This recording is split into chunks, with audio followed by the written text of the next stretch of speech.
What's up everybody, Coach Mills here, coming at you with a brand new Overwatch video. And in this video, I'm going to be breaking down 5 overpowered tips for easy rank up, answering some of the big questions, and giving you some strategic tips that are easy to implement, but will guaranteed give you a higher win rate in your games, and you'll be able to climb as a result. So we're going to break it all down. Now moving on to the first tip, and this is something that a lot of players don't have any idea how to play, and a lot of players are going to ask, what do I do when I'm trying to contest a 2CP, especially when a lot of allies are dying and you're losing that team fight? Yes, you have that spawn advantage, you're constantly coming back, but when you're on defense and the enemy's about to cap, what do you play? What do you play for? What characters do you play? These are a lot of questions that probably have popped into your mind, and if you do the right things here, you could easily turn this fight with that numbers advantage and make it very, very difficult for enemies to ever cap that second point of 2CP. Now, the first thing they gotta think about is the characters. So, there are two different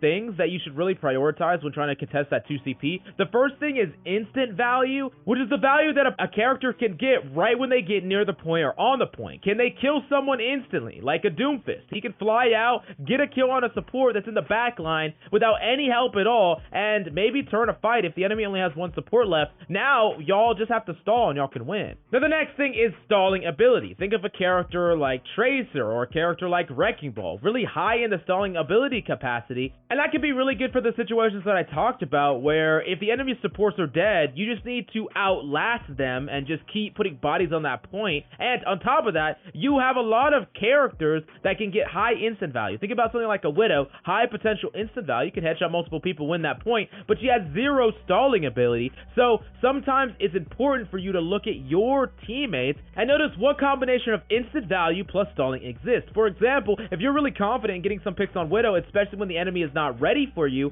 if you do have a Wrecking Ball or some character that can stall on point, you might have a window of time to make that play happen. But if you're the sole DPS that is going to go try to contest point, you need to be playing a character that can actually touch the point. Doesn't matter if you peek out from spawn, get 2 headshots, if you can't even contest the point and you lose it anyways.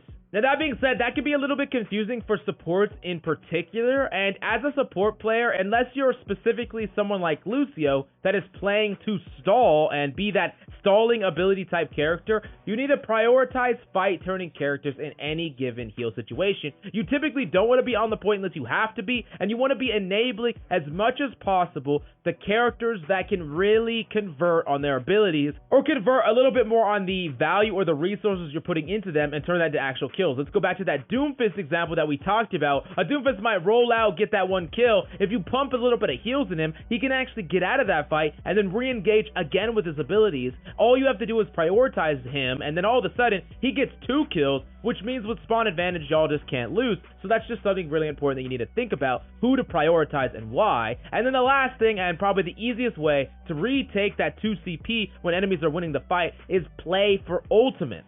Now, a lot of people just want to instantly swap off their character when they're really close to ultimates because they fear that no one is going to contest. But if you have active communication with your team, and some of you go contest characters, and some of you play for your ultimates, an ultimate is the easiest way to turn or get those kills, because remember, you'll need to get like 2 or 3 kills tops, and then stall, and you 100% will win that team fight. So definitely keep that in mind. Notice what ultimates your team has, notice what ultimates you have, and then communicate and decide who's swapping to stall, who's playing for ultimates, who's doing this and that, and you're going to have a much better time and win a lot more games just from this tip alone. Now, the next overpowered strategy that you can incorporate in ranked is the spawn camp, and a lot of players don't really understand when to spawn camp and why it's good and on what characters can you do it on. Well, the thing is, spawn camping is not actually just for one role. Yes, you could probably do it more on DPS, but you could definitely do it on tank with something like Hammond or something like Roadhog,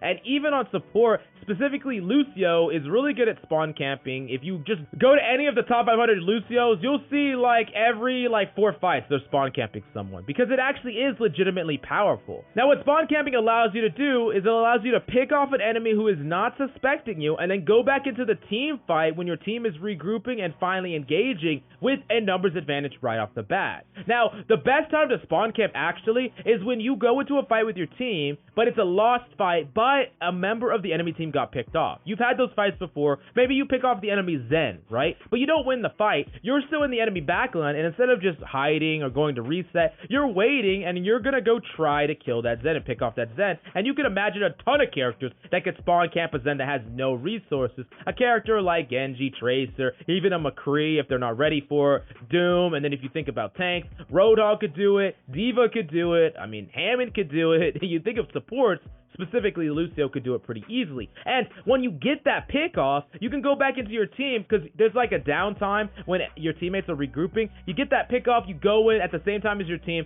The enemies can't back up and come get you because your teammates are pushing in as well, and the pressure all combines. But here's the most important thing about a spawn camp for it to go successfully. It has to be by surprise. If enemies know that you're there, they're going to come back and peel their partner, or they're going to come back and kill you. So it's really important that until you are literally on top of the enemy that you're trying to spawn camp, you need to make sure that the information that you're alive and trying to make this spawn camp play is 100% hidden. Now, the next overpowered tips that you can use for an easy rank up in Eurogames is counter picking aggressively if the team fails to counter. I can tell you how many times I've seen it where a McCree will like stun a Hammond like 12 times, and his teammates will just simply not focus the Hammond down with him no matter how much he calls for or what he does to that Hammond. It's just never going to happen. Now, sometimes it's actually better to force an enemy to swap, even if you know they're going to swap. You could swap to something like Sombra, hack that ball over and over again, and force that enemy to swap. And sure, they're going to swap, but you could swap right back to your main or whatever the case may be, and they know that you're just going to shut down that character from them. And the reason that you do this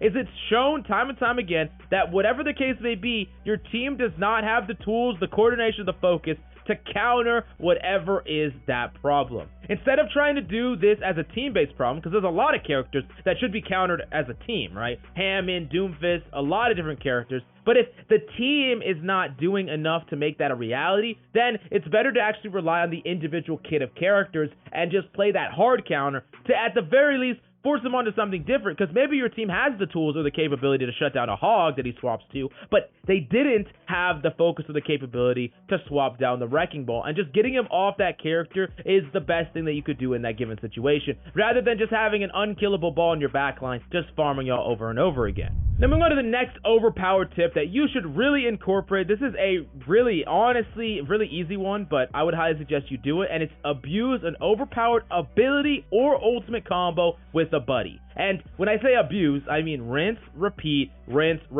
over and over and over again. Every single game, every other team fight, do it again and again. Something like pull hook, for instance, is a perfect example of a combo that might not be that viable in Grandmaster, right, with the de facto meta, but in every lower rank, where the synergy is not there, when getting individual picks and value are a lot easier because enemies are out of position, that is just going to be a completely overpowered combo that is going to consistently get you multiple kills, get you pickoffs, get you free team fights if you just rinse and repeat it. When I first climbed to Grandmaster a long time ago, talking about ultimate combos, I really felt like I was boosted to Grandmaster because I played Genji back in the day, and I had an auto duo partner, and we just nanobladed every other fight, legitimately. We played for nanoblade, and we nanobladed like maybe 15 times in a game, or some really high number over the course of a long game. We nanobladed over and over again, which means we won that many fights. I mean, honestly, it didn't really matter that many times we had teammates that didn't perform very well, and many times there were plays that I messed up, and there were things that we didn't perform well as an individual, but the one thing that we did right and did consistently is nanoblade, and that just won us a certain amount of automatic value that was enough to give us a very high win rate and just climb with ease, and we just blew through the ranks. And you could do this on tons of different combos, tons of different just ability combos, like I said, which you could do more of, and then ultimate combos, of course, but don't get lazy with it. Don't do it like twice and then give up. Make sure that you're doing it over and over again as many times as possible, because the idea is you're getting that automatic value or that bottom intrinsic value to a certain level to where you can easily fill in the gaps of a lot of the mistakes your teammates are making. Now moving on to the last big overpower tip for easy rank ups, and this was going to be hard for some of you, but I promise if you try at this, you will win a lot of unwinnable games, and it's lead or command with comms. good comms automatically carry games. And if you don't believe me on this, think about any game that you had where no one talks and then y'all lose like the first point or you lose the first team fight. From there, you have it in your mind that you're going to lose the game, and more often than not, you will lose that game. But imagine a completely different scenario where you have that one person that is talking, he's saying positive things, he's saying, hey, let's group up, hey, focus this person, hey, go in. This is taking up that leader role, and it's so freaking important, and it really can mean all the difference for not only mentality, but just focus in individual team fights. Now, what I'm not telling you to do is to tell people what to play or how to play. You need to be finding a way to work with what you have. You have X tools. Do what you do with those tools. Don't just start throwing out random suggestions for, oh, we should play this team comp, or oh, swap to this character, without knowing the strengths and weaknesses of your individual players, and realizing that in any rank besides the top tier rank up against really good players playing the meta, you can play anything and still be successful. This communication is going to go much further, even if you're not playing the optimized meta roles. That does not matter if you're firing on all cylinders together. Now, one thing that I think is incredibly underrated is, first off, just calling targets again and again in a team fight. If something is low, just saying doom, doom, doom, doom, or Hammond, Hammond, Hammond, Hammond. As long as it's a killable target, don't call it if it's not killable. But if it is, keep calling it so that your allies can really, process that information. That's exactly how they calm in scrims and in ranked play, especially like in dive compositions or in brawl. They call the specific target over and over again, and they echo it as a unit. Now, you're not going to get that, but you can still consistently call a target to constantly bring the attention of all the players onto that one target. And the second thing that you can do that I think a lot of players really appreciate is ask for help for a player on their behalf. If your Ana is getting consistently dove, and maybe they're shy, maybe they don't want to talk, and maybe their team is complaining that the Ana is not healing, but you notice that she's getting dove again and again, say, hey, our Ana is getting dove by this Doomfist multiple fights. Can we help peel her? Something like that. That is a non-toxic way. The Ana will appreciate it. The team will be better off, and it won't divert into this really toxic yell fest that can happen a lot of the time, especially when you have an Ana that maybe doesn't want to defend themselves because they're shy or an introvert or whatever the case may be. If you can incorporate this into your games, it's going to be a lot better. Games are going to be a lot smoother, and you're going to keep that mentality on, so many games that would have been lost are actually winnable. Thanks so much for coming by. That's all I got for you today. I love your faces. See you next time.